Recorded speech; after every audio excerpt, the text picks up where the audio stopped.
Have you ever heard of the Mozart effect? The Mozart effect is the idea that babies could improve you could improve the cognitive learning abilities of infants if you played them classical music. In fact, the governor of Georgia, Zell Miller, proposed legislation in his budget to provide CDs to all newborn children in the state of Georgia. The original study, though, was based on 36 college students who showed that they could improve their spatial reasoning through manual tasks like folding paper, with net effects lasting 8 to 12 minutes before they dissipated. 34 gigabytes is the amount of data that, on average, each person consumes in a day. Now, we probably don't think about gigabytes in our usual lingo, so what does that actually mean? 34,000 short novels, 1,700 trees worth of paper, the collected works of Beethoven end to end 2 times. 90% of the world's data was created in the last 2 years, according to IBM. They estimate that to be 2.5 quintillion bytes of data a day.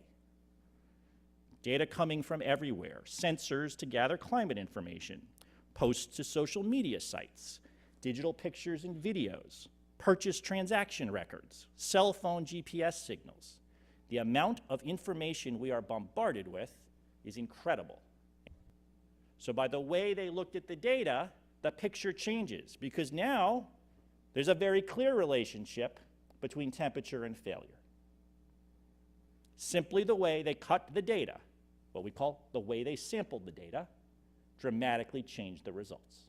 The average American sleeps over 8.7 hours per day, weighs approximately 181 pounds, drinks 20.8 gallons of beer, drives 13,476 miles per year, hopefully not after drinking all that beer, showers 6 times a week but only shampoos 4 times per week, and has been at their current job 4.6 years. So, are you average? Are you better than average? What if I told you that 55% of all people think they're smarter than average? What if I told you 90% of all people think they're better than average drivers? The case of the deputy mayors. The average mayor in the United States makes $62,000 per year. The average deputy mayor makes $83,000 per year. Now, the mayor is the head of the city, makes all the tough decisions. The buck stops there. The deputy mayor might have some responsibilities, but clearly answers to the mayor. So how can it be the case that, in this case, Robin is making more than Batman?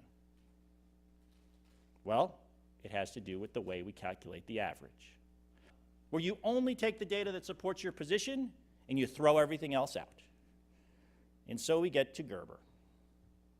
So Gerber ran a series of ads in 1996 that said 4 out of 5 pediatricians who recommend baby food recommend Gerber baby food.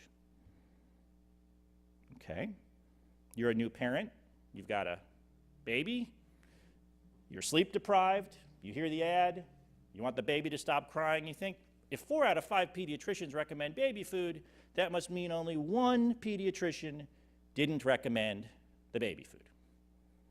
In fact, if I told you 88% of the pediatricians surveyed did not recommend Gerber baby food, would you be surprised? It felt like it was really important for me to convey some practical knowledge about how you can just be smarter. Here's how you do it. Wear eyeglasses, get an iPhone, register as a Republican, listen to Radiohead, stay up late, be left-handed, learn how to juggle. Every one of these I read in the newspaper would make me smarter. In fact, on my website, johnhjohnsonphd.com, I have a tab called Get Smart, where I catalog 80 different things I've found in the newspaper that people have said cause you to be smarter. Now, please don't throw me off the stage. This is ridiculous. But let's talk about exactly what the article said. CNN was touting the intellectual benefits of iPhones. Using an iPhone will make you smarter. But what it was based on was a study that said states that have the highest percentage of iPhone users also have the highest percentage of people with bachelor's degrees. Now, it might not surprise you that those states are the ones that also have the highest income levels. Does that mean using my iPhone is going to make me smarter? Of course not.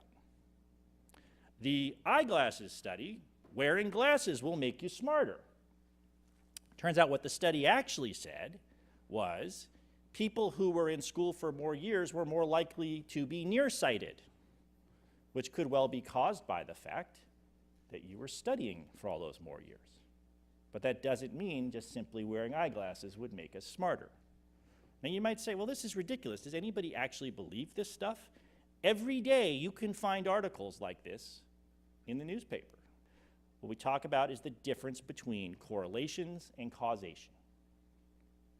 Correlation is simply the idea that we can look in the world and we can find all sorts of statistical relationships. But what most of us care about is the cause and effect relationship. Does this factor cause that?